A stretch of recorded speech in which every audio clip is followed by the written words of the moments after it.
नमस्कार दोस्तों, मैं अखिलेश यादव प्लेटिनम क्लास में एक बार फिर से आपका स्वागत करता हूं। दोस्तों आज हम पढ़ने वाले हैं मुगल वंश को।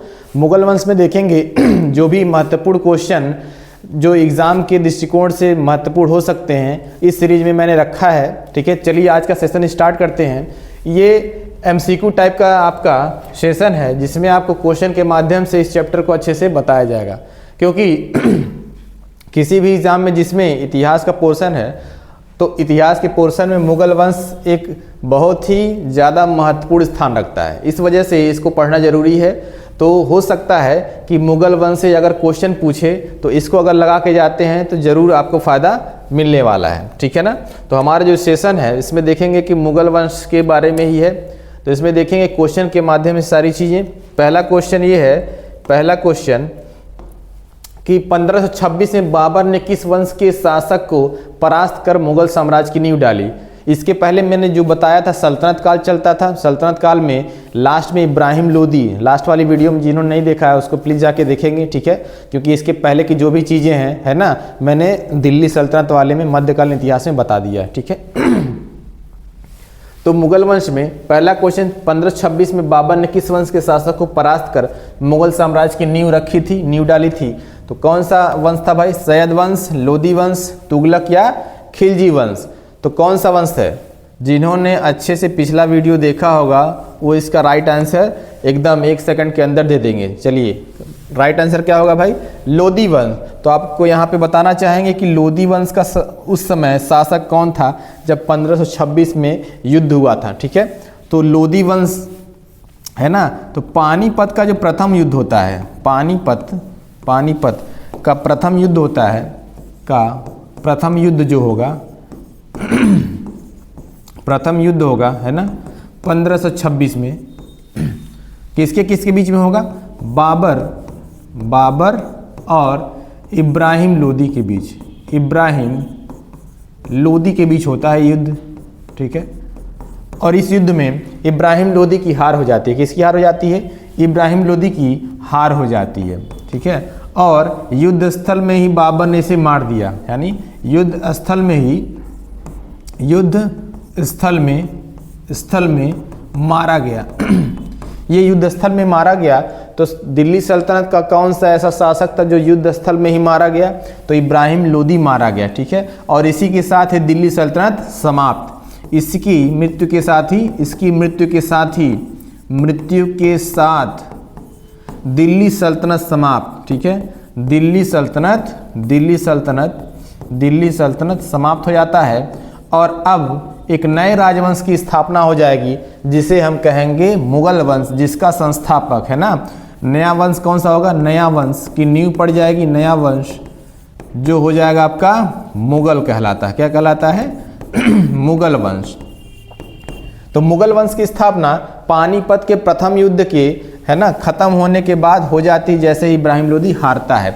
तो इससे कई सारे क्वेश्चन बन सकते हैं कि पानीपत का प्रथम युद्ध कब हुआ? 1526 में।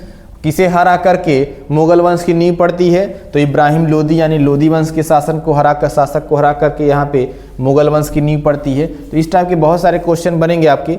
इसका राइट आंसर हो जाएगा लोदी वंश। ठीक है।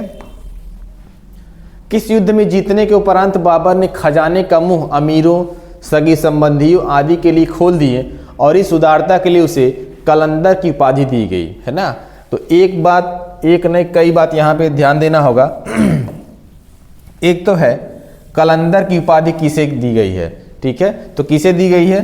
तो इस क्वेश्चन में ही कई सारे क्वेश्चन हैं, क्वेश्चन का आंसर मिल जाएगा आपको। तो बाबर की उपाधि क्या थी? कलंदर। तो आपको यहाँ से बताना है पानीपत के प्रथम युद्ध में, खानवा का युद्ध में, चंदेरी का युद्ध में या घाघरा के युद्ध में। जरा आंसर दीजिए। तो सेकेंड नंबर क्वेश्चन का आंसर दीजिए, सेकेंड नंबर का।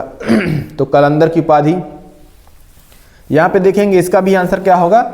पानीपत के प्रथम युद्ध में। यही 4 आपके युद्ध हैं जो बाबर ने लड़े थे। यही 4 महत्वपूर्ण युद्ध जो बाबर ने लड़े थे। यहाँ क्रम से दिया हुआ है। 1526 में पानीपत, खानवा का युद्ध 1527 में, चंदेरी का युद्ध 1528 में, घाघरा का युद्ध 1529 में और 1530 में उसकी मृत्यु हो जाती है। ठीक है, यहाँ पे देखेंगे पहला वाला युद्ध तो आपको बता दिया इब्राहिम लोदी, और इन चारों युद्धों में बाबर जीत जाता है इब्राहिम लोदी के साथ, ठीक है। इसमें भी विजयी कौन होगा, यहाँ पे विजयी का नाम लिख देते हैं। चारों युद्ध में कौन जीतेगा, बाबर ही जीतेगा। कौन विजयी हुआ, बाबर विजयी होता है। इसके अलावा जो सेकंड था खानवा का युद्ध, ये होता है राणा सांगा, है ना, राणा सांगा के बीच होता है, राणा सांगा।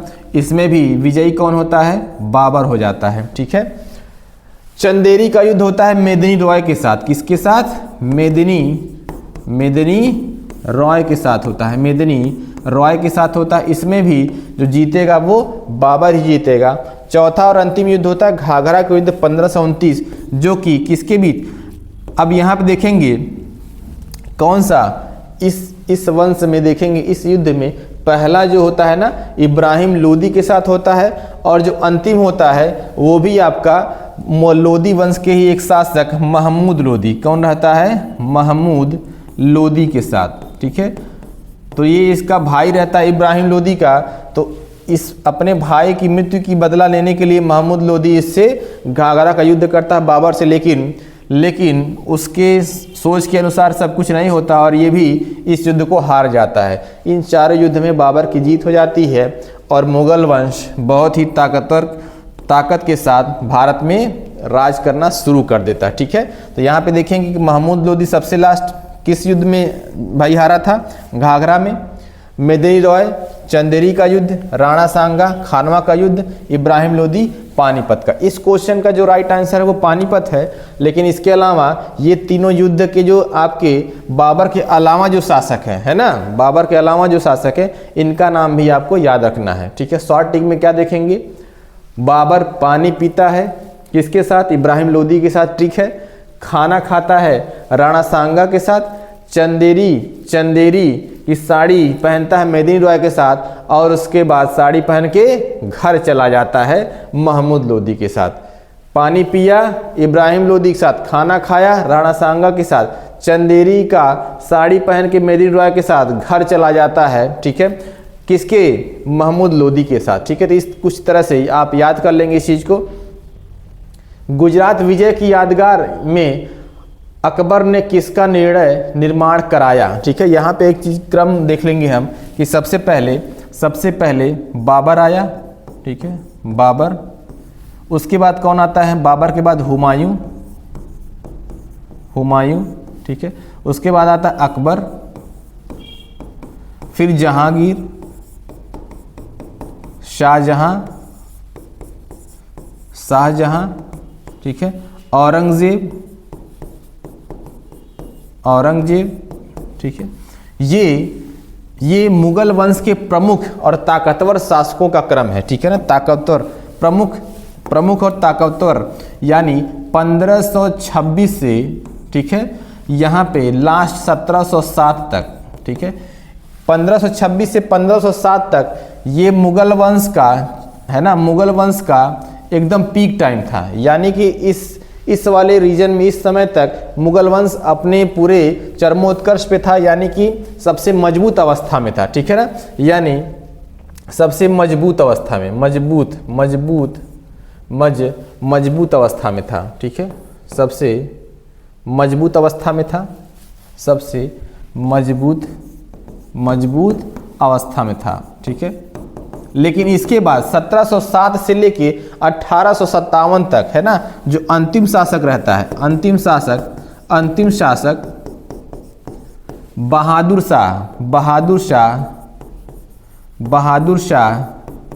शाह द्वितीय, जिसे हम जफर के नाम से भी जानते हैं, ठीक है। तो 1857 में यही अंतिम शासक रहता है, जिसकी मृत्यु रंगून में हो जाती है। जिसकी मृत्यु कहाँ हो जाती है, रंगून में हो जाती है, ठीक है। ये आप भी क्रम रखेंगे याद, क्रम को याद रखेंगे। पहला शासक कौन रहेगा भाई, फर्स्ट ये रहेगा बाबर, और लास्ट कौन रहेगा, अंतिम शासक बहादुर शाह जफर। लेकिन आपसे क्वेश्चन क्या पूछ रहा है, गुजरात विजय की यादगार में अकबर ने किसका निर्माण कराया था, बड़ा इमामबाड़ा, बुलंद दरवाजा, जामा मस्जिद या सिद्दी बशीर का। तो बुलंद दरवाजा का निर्माण कराया था गुजरात विजय, ठीक है। गुजरात विजय के दौरान ही सबसे पहले अकबर ने समुद्र देखा था, समुद्र देखा वह पुर्तगालियों से भेंट की सबसे पहले, पुर्तगालियों से भेंट हुआ इसका, पुर्तगालियों से भेंट हुई, तो इस बात को भी ध्यान रखेंगे। तो बुलंद दरवाज़ा विश्व का सबसे बड़ा है ना एंट्री गेट है, ठीक है, सबसे बड़ा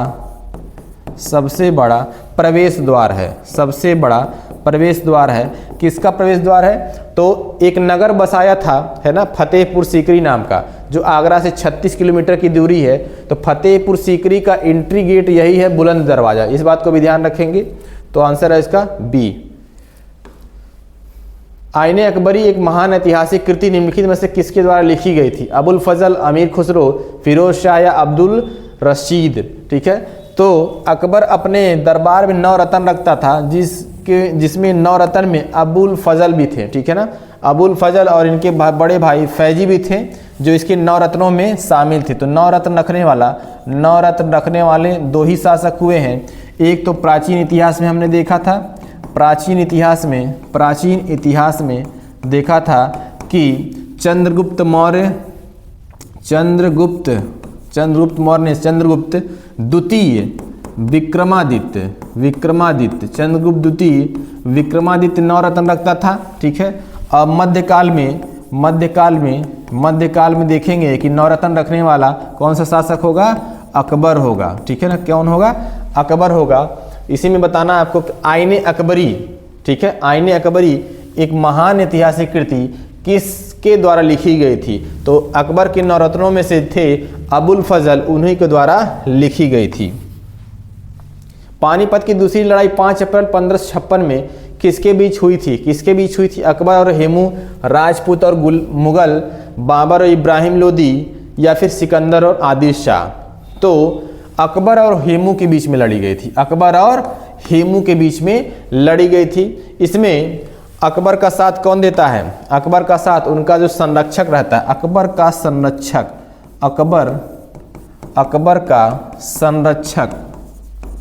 बैरम खां, ठीक है, बैरम खां, जिसे हम खानी बाबा भी कहता था। अकबर क्या कहता था? खानी बाबा भी कहता था, ठीक है। और इसकी मृत्यु कैसी होती है?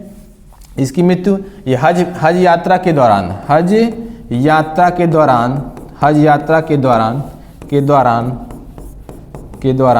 विद्रोहियों द्वारा मारा गया, विद्रोही द्वारा मारा गया, ठीक है, मारा गया। तो बैरम खां संरक्षक था, इसी की सहायता से इसने हेमू की भी एक उपाधि है जिसके हेमू विक्रमादित्य भी कहते हैं। हेमू विक्रमादित्य क्या कहते हैं? हेमू विक्रमादित्य भी कहते हैं इसको, ठीक है।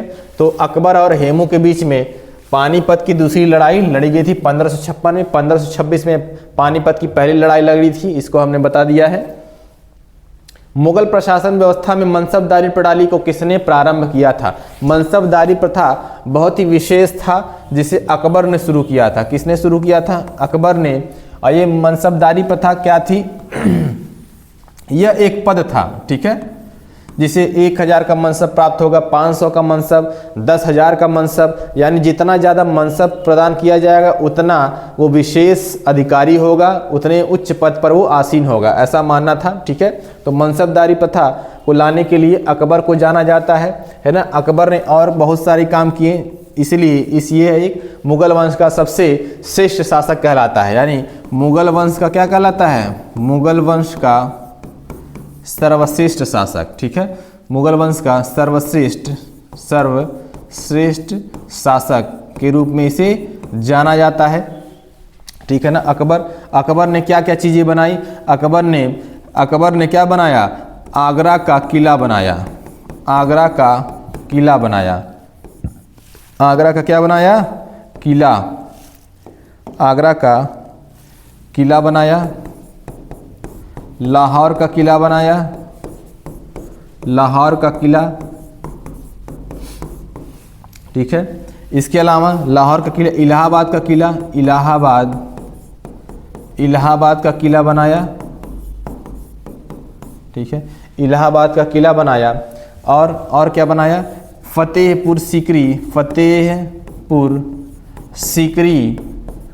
फतेहपुर सीकरी का निर्माण कराया, बुलंद दरवाजा बनाया, बुलंद दरवाजा का निर्माण कराया। ठीक है, ये महत्वपूर्ण कुछ इसकी स्थापत्य कला का प्रदर्शन था, है ना। तो ये बहुत ही महत्वपूर्ण आपके एग्जाम में पूछे जाने योग्य इतने सारे चीज़ें हैं जो आपको याद रखना है। फतेहपुर सीकरी का निर्माण किसने करा? तो अकबर ने कराया था। ठीक है, इसके अलावा मरियम महल भी बनाया था। ठीक है तो इसको ध्यान रखिए, मनसबदारी प्रणाली। और इसके अलावा और भी क्या सुधार इसने किए? इसने जजिया कर समाप्त किया। क्या किया? जजिया कर समाप्त किया। ठीक है, जजिया कर समाप्त कर दिया था। इसके ये भी एक महत्वपूर्ण विशेषता है ना, जजिया कर को समाप्त किया। मुगल काल की राजभाषा कौन थी? मुगल काल की राजभाषा कौन थी? उर्दू, हिंदी, अरबी या फारसी? तो मुगल काल की जो राजभाषा थी वो थी फारसी। क्या थी? फारसी। यहाँ पे एक चीज़ और है कि अगर आपसे पूछेगा, ये बताइए कि बाबर, है ना, बाबर कौन था? अकबर का बाबा था। क्या था भाई? अकबर का बाबा। बाबर की आत्मकथा आपसे पूछेगा तो आप कहेंगे तुजुक ए बाबरी। क्या नाम है? तुजुक ए बाबरी। तुजुक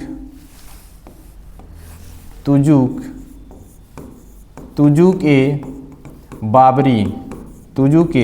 बाबरी। पूछेगा किस भाषा में लिखी गई है तो आप कहेंगे तुर्की में लिखी गई है। ठीक है, तुर्की में लिखी गई है। किस भाषा में लिखी गई है?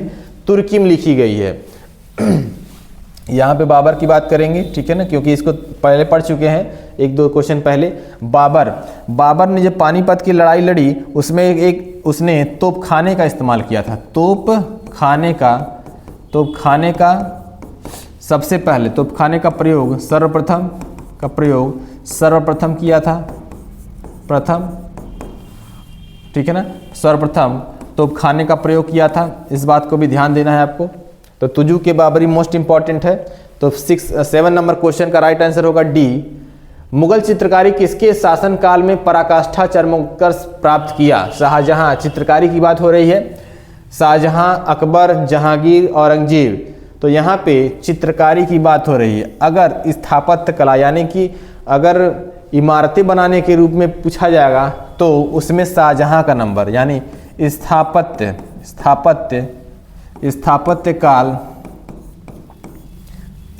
कला का, है ना, स्थापत्य कला का स्वर्णकाल कौन होगा? स्वर्णकाल आपका शाहजहां का होगा। साहित्य का स्वर्णकाल अकबर के समय कहा जाएगा, स्वर्णकाल, है ना। ठीक है, और चित्रकारी का स्वर्णकाल। ठीक है, चित्रकारी का स्वर्णकाल किसे कहा जाएगा? जहांगीर के काल को कहा जाएगा। औरंगजेब के पास इतना टाइम ही नहीं था कि कुछ बनवा सके, है ना, कुछ बनवा सके। लेकिन औरंगजेब बीड़ा बजाने का शौकीन था, लेकिन अपने राज्य में सब कुछ प्रतिबंधित किया था। खुद बजाएगा, खुद सुनेगा। बीड़ा बजाने का शौकीन था, बीड़ा बजाता था। ठीक है, बीड़ा बजाने का शौकीन था। तो ये 3 आप ध्यान रखेंगे। स्थापत्य कला का स्वर्णकाल शाहजहां, साहित्य का स्वर्णकाल अकबर, चित्रकारी का स्वर्णकाल किसे कहा जाएगा? चरमोत्कर्ष पे कब पहुंचा? जहांगीर के समय में। तो 8 नंबर क्वेश्चन का राइट आंसर क्या होगा भाई? सी, ऑप्शन नंबर सी। शेरशाह की महानता का घोतक क्या है? हुमायूं के विरुद्ध उसका विजय अभियान, शेरशाह सूरी जिसे कहते हैं, शेर खां भी कहते हैं, श्रेष्ठ सैन्य नेतृत्व, प्रशासनिक सुधार या धार्मिक सहिष्णुता। इसका जो राइट आंसर होगा प्रशासनिक सुधार। क्या है? प्रशासनिक सुधार। अगर बात करें शेरशाह की, ठीक है, इसके बचपन का नाम पूछा जाता है। बचपन का नाम तो कहोगे फरीद। क्या था? फरीद था। ठीक है, फरीद था। इसको इसलिए भी जाना जाता है शेरशाह सूरी को क्योंकि इसने 1539 और 1540 में 2 युद्ध लड़े हुमायूं के विरुद्ध। 1539 में चौसा का युद्ध हुआ था। चौसा का युद्ध। ठीक है, चौसा का युद्ध किसके बीच में? शेरशाह शेर शाह और हुमायूं के बीच में, ठीक है, हुमायूं के बीच में। तो शेर शाह जीत गया और हुमायूं हार गया, ठीक है। 1540 में बिलग्राम या कन्नौज का युद्ध होता है, बिलग्राम या कन्नौज का युद्ध होता है फिर से, ठीक है, कन्नौज का युद्ध होगा, कन्नौज का युद्ध होगा, कन्नौज का युद्ध होगा। इसमें फिर से शेर शाह और हुमायूं के बीच में होगा, यही दोनों रहते हैं, हुमायूं के बीच होगा। फिर से शेर शाह जीत जाएगा और हुमायूं हार जाएगा। इसी युद्ध के बाद हुमायूं को निर्वासित यानी कि भारत से बाहर रहना पड़ता है, ठीक है। इस युद्ध के बाद हुमायूं भारत छोड़ के चला जाता है, यानी कि उसको भगा देता है शेर शाह सूरी, खदेड़ देता है। इस युद्ध के बाद हुमायूं भारत से बाहर चला जाता है, भारत से बाहर भगा दिया जाता है, बाहर चला जाता है, ठीक है, शेर शाह सूरी ने। और 1540 से 45 तक शेर शाह सूरी ने भारत पर राज किया, ठीक है। और इसके बाद फिर से दोबारा हुमायूं कब आता है, 1555 में आता है, ठीक है। और 1556 में सीढ़ियों से गिरकर इसकी मृत्यु हो जाती है, ठीक है ना। तो इसका जो राइट आंसर है वो होगा 9 का बी की सी नंबर, सी ऑप्शन सही होगा। हुमायूंनामा किसने लिखा था? हुमायूंनामा गुलबदन बेगम, मुमताज महल, जहां आरा बेगम या रोशन आरा बेगम। हुमायूंनामा इनकी बहन गुलबदन बेगम ने लिखा था। किसने लिखा था? हुमायूंनामा गुलबदन बेगम ने लिखा था, फारसी भाषा में लिखा था। किस भाषा में लिखा था? फारसी भाषा में। तो फारसी में है, फारसी में, ठीक है। आपसे पूछेगा कि हुमायूं सीढ़ियों से गिरकर, ठीक है, तो दिल्ली के दीन पनाह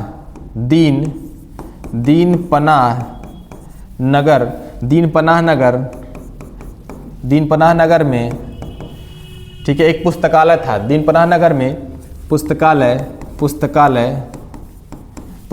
था जिसका नाम था शेरे मंडल, ठीक है, शेरे मंडल पुस्तकालय, शेरे मंडल से, ठीक है, शेरे मंडल से पुस्तकालय शेरे मंडल की में सीढ़ी से गिरकर, ठीक है, सीढ़ी से गिरकर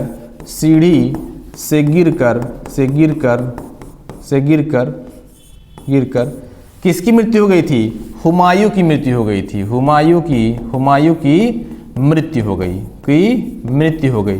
तो बताओ भाई, सीढ़ी से गिर करके कौन से मुगल बादशाह की मृत्यु हो गई थी? तो आप कहोगे कि हुमायूं की गिरकर मृत्यु हो गई थी, ठीक है ना। तो सीढ़ी से गिर करके हुमायूं की मृत्यु हो गई थी। दिल्ली के दीन पनाह के शेरे मंडल नामक पुस्तकालय से सीढ़ी से गिरकर हुमायूं की मृत्यु हो जाती है। तो ये क्वेश्चन पूछा है, इसको आप ध्यान से देखेंगे। गुलबदन बेगम जो हुमायूं की बहन थी, उन्हीं के द्वारा फारसी भाषा में हुमायूंनामा लिखा गया है। अकबर के शासन में महाभारत का फारसी भाषा में अनुवाद किया गया, वह किस नाम से जाना जाता है? इकबालनामा, रज्मनामा, अकबरनामा या सकीनतन अल औलिया? तो बताइए आंसर।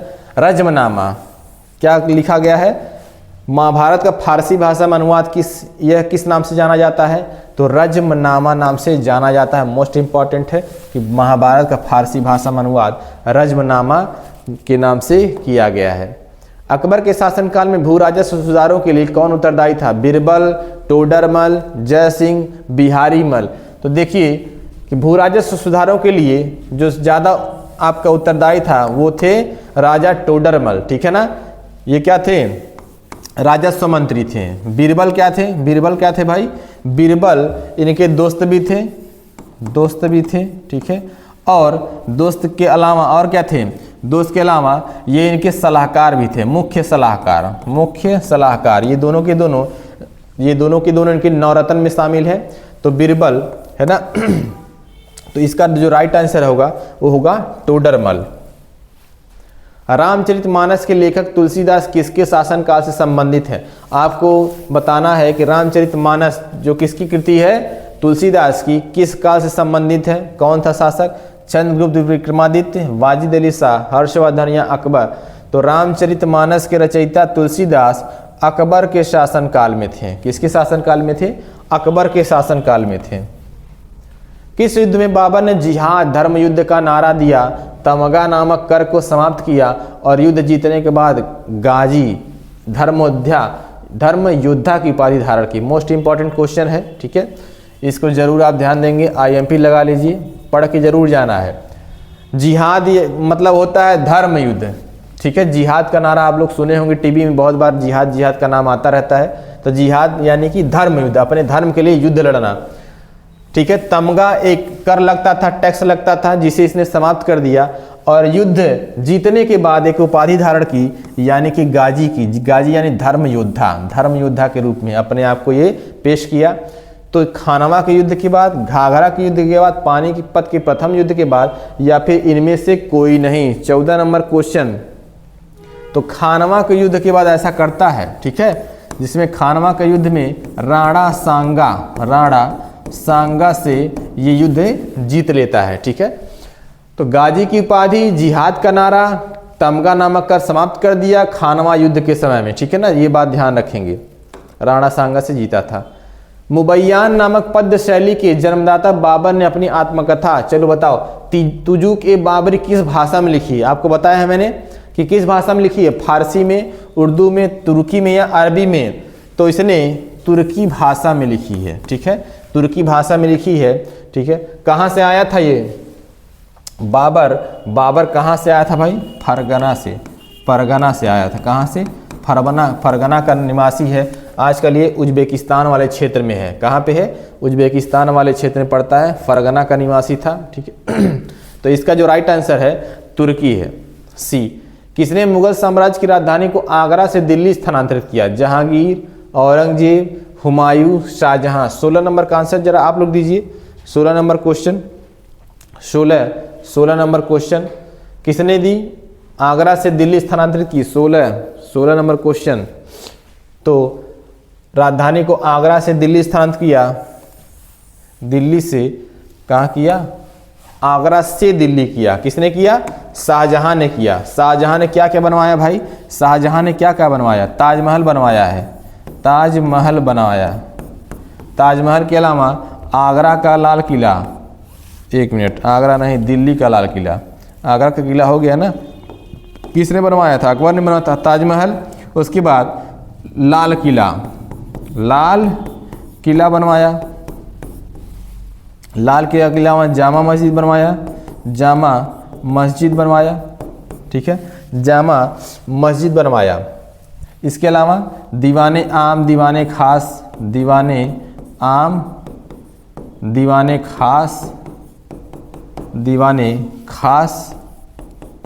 ठीक है।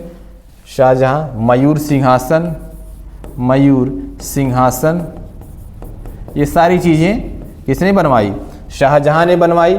और इसका मकबरा किसमें है? ताजमहल में ही। शाहजहां और मुमताज महल, शाहजहां और मुमताज का मकबरा, मुमताज का मकबरा भी है, ठीक है।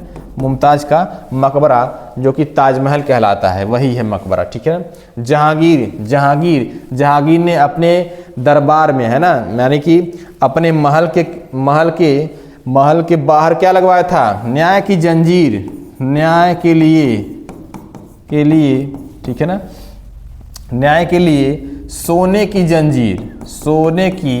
जंजीर लगाया था, सोने की जंजीर लगाया था। औरंगजेब जिसे जिंदा पीर कहते हैं, हम क्या कहते हैं? जिंदा पीर कहते हैं, ठीक है। आलमगीर का दूसरा क्या नाम है? औरंगजेब आलमगीर भी कहते हैं इसे, क्या कहते हैं? आलमगीर। औरंगजेब आलमगीर भी कहते हैं, है ना। मुगल सेना में सबसे ज़्यादा भारतीयों को शामिल करने के लिए भी इसे जाना जाता है, ठीक है ना। सर्वाधिक हिंदू सैनिक किसने रखा? तो औरंगजेब ने रखा। और सर्वाधिक इसमें से क्या थे? मराठे थे। क्या थे? मराठे थे सर्वाधिक। कौन था? मराठे थे। हुमायूं की बारे में बात करें तो हुमायूं क्या किया था भाई? हुमायूं का बेटा कौन था? औरंगजेब था। दो आपके युद्ध इसने लड़े और दोनों में हार गया बेचारा। किससे हारा? शेरशाह सूरी से हारा है, ठीक है, शेरशाह सूरी से हार गया, ठीक है। चलो इसका आंसर क्या हो जाएगा? शाहजहां हो जाएगा। किसने ऐसे बाग बगीचे जिसमें बहता पानी हो के निर्माण की परंपरा की शुरुआत की? किसने किया? बाबर ने, शेरशाह सूरी ने, शाहजहां ने, अकबर ने। तो इसका आंसर है बाबर। पूछेगा आपसे ग्रांड ट्रंक रोड किसने बनवाया, ठीक है ना, ग्रांड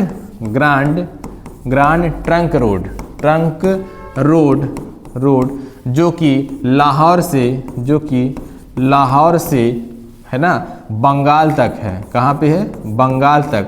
अब तो बांग्लादेश चला गया ना, बंगाल में बांग्लादेश है ना, कहाँ तक बनाया? बांग्लादेश तक। लाहौर से बांग्लादेश की तक है, बांग्लादेश तक है ग्रांड ट्रंक रोड, जिसे हम क्या कहते हैं? जीटी रोड भी कहते हैं। क्या कहते हैं? जीटी रोड भी कहते हैं, जीटी रोड भी कहते हैं, ठीक है। तो शेरशाह सूरी जिसने हुमायूं को 2 लगातार युद्धों में पराजित किया, इसलिए इसको जानते हैं शेरशाह सूरी। पूछेगा इसका मकबरा कहाँ है? मकबरा तो इसका मकबरा सासाराम में है। कहाँ पे है? सासाराम में है। ये आपका बिहार में पड़ता है। कहाँ पड़ता है? बिहार में पड़ता है। इसका मकबरा शेरशाह का कहाँ पे है? सासाराम में। इस क्वेश्चन का आंसर ऑप्शन नंबर ए हो जाएगा। किस मुगल शासक का 2 बार राज्याभिषेक हुआ? अकबर, जहांगीर, शाहजहां, औरंगजेब, किसमें हुआ था? बताइए जरा, किस मुगल शासक का 2 बार राज्याभिषेक हुआ? अकबर का, जहांगीर का, शाहजहां का या फिर औरंगजेब का? औरंगजेब का 2 बार यहाँ पे राज्याभिषेक हुआ है, याद रखिएगा। औरंगजेब का 2 बार यहाँ पे राज्याभिषेक हुआ है। शेरशाह सूरी का मकबरा कहाँ है? चलिए अभी बताया तुरंत इसका आंसर दी, दिल्ली, आगरा, सासाराम या लाहौर में। कहाँ पे है? सासाराम में है। कहाँ पे है? सासाराम में है। कहाँ पे है? सासाराम में है। इस बात को ध्यान दीजिएगा। चलिए आगे बढ़ा जाए। हल्दी घाटी का युद्ध कब लड़ा गया? हल्दी घाटी का मोस्ट इंपॉर्टेंट क्वेश्चन है, इसे जरूर रिवाइज करके इसको भी जाना है, ठीक है ना। हल्दी घाटी का युद्ध तो 15, 26, 76, 1605 और 1660 में। तो हल्दी घाटी का युद्ध जो हुआ था है ना 1576 में हुआ था। कब हुआ था? 1576 ईस्वी में हुआ था। इसमें 2 पक्ष थे। एक तरफ तो थे महाराणा प्रताप थे और दूसरी तरफ था अकबर। दूसरी तरफ अकबर की सेना, जिसमें महाराणा प्रताप का सेनापति, इनका जो सेनापति था, इनका सेनापति हकीम खां सूर। क्या था? हकीम खां सूर था।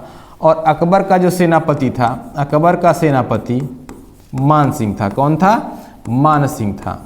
इनका सेनापति मान सिंह था।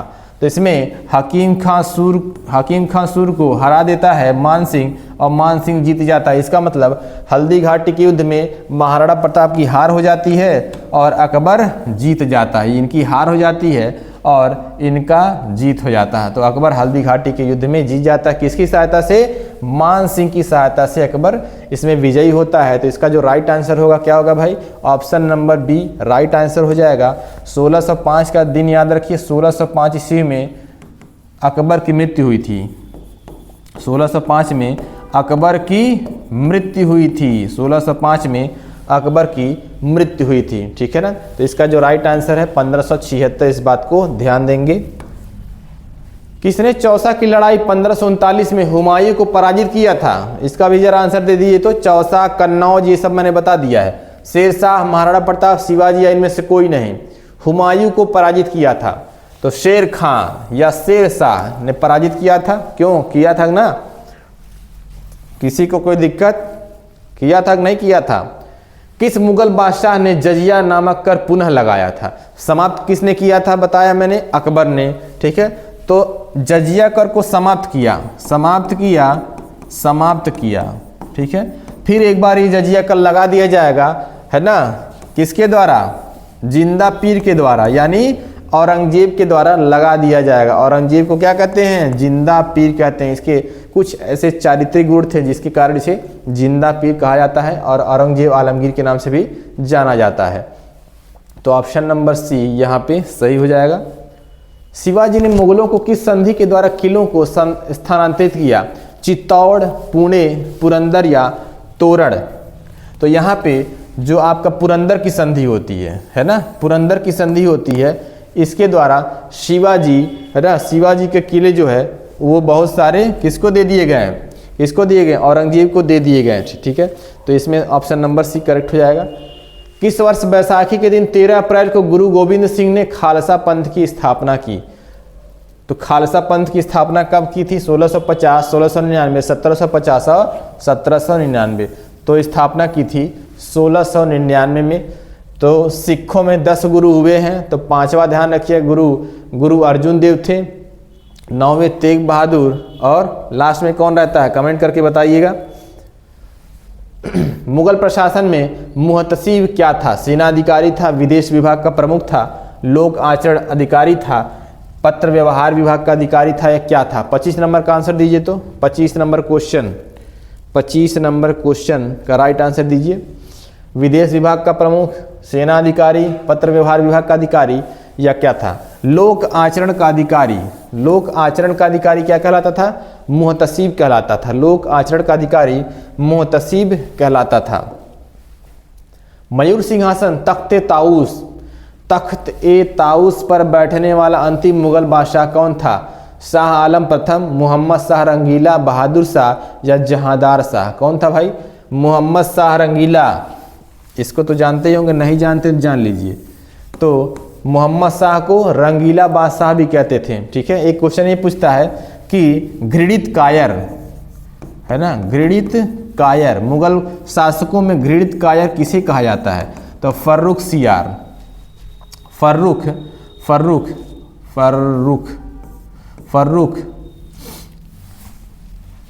है भाई,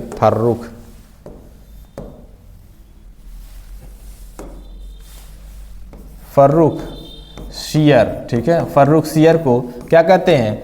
फर्रुख शियर को कहते हैं फर्रुख। ऐसा हो गया फर्रुख शियर, इसको सही करें, फर्रुख शियर को क्या कहते हैं? फर्रुख शियर को घृणित कायर भी कहते हैं। क्या कहते हैं? घृणित कायर कहते हैं।